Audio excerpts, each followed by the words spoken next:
No, I'm not putting up with that. Point of order, Mr Speaker.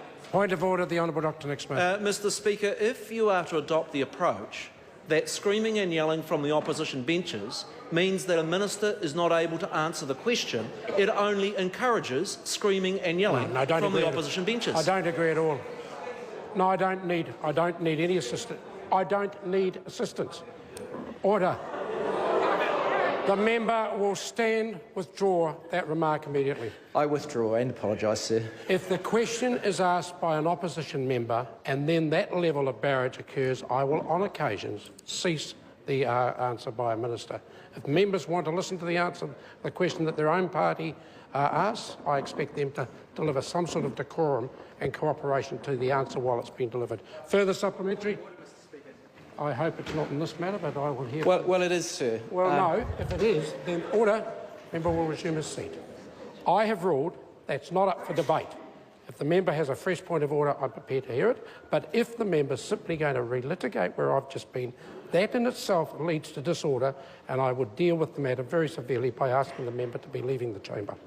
Point of order, sir. The Honourable David Parker. Sir, I think the minister makes a fair point that I agree that you have a duty to keep order. I agree that you at times have a duty to tell the opposition to be quiet, or indeed government members to be quiet. But if any member on either side of this House can frustrate the purpose of this House by being disorderly, then that runs against the purpose of question time. So, sir, I think that the ruling that you've given, I accept it in respect of this instance, but if you're trying to make a general ruling that because of disorder answers should be truncated, I think that's wrong in principle. Order.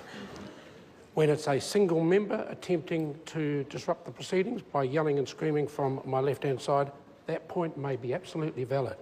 But when it was an orchestrated litany of barrage from a large number of front bench members, then second-row members, that is disruptive.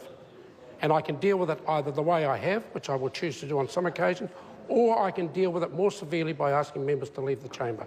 And they're the two options that I have, and they are the two options which I will not hesitate to use. Further supplementaries? No, I've discussed this matter quite enough. No, order. Member will resume his seat. Order.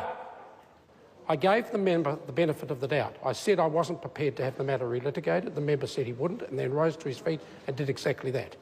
Now, if he wishes to raise a fresh point of order, I will hear it, but I warn the member, if he attempts to relitigate this matter again on this particular point of order, he will be immediately asked to leave the chamber. I cannot be clearer. Point of order, sir. First point of order, the Honourable David Parker. So when ministers answer questions either from their own side or from the other side, they're addressing the House, not the person who asks the question.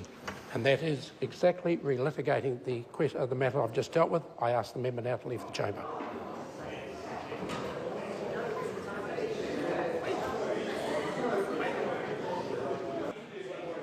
Point of order, the Right Honourable Winston. Speaker, I want to put on record the feelings of New Zealand First with respect to the treatment of the Honourable David Parker. This is a very senior, highly qualified, academically highly respected Member of Parliament, across the board, and when I see someone of that background being treated that way, and my colleagues see it that way, we are not at all happy with it. To say to a member of that seniority that if he doesn't desist, he's going to be... Order. The members had the opportunity to put it on record. It's not actually a point of order. Point of order, Speaker. Now, what's the point of order? Well, my point of order, sir, is that every Member of Parliament has got cause and authority to say that what's happening here is likely to lead to serious disruption.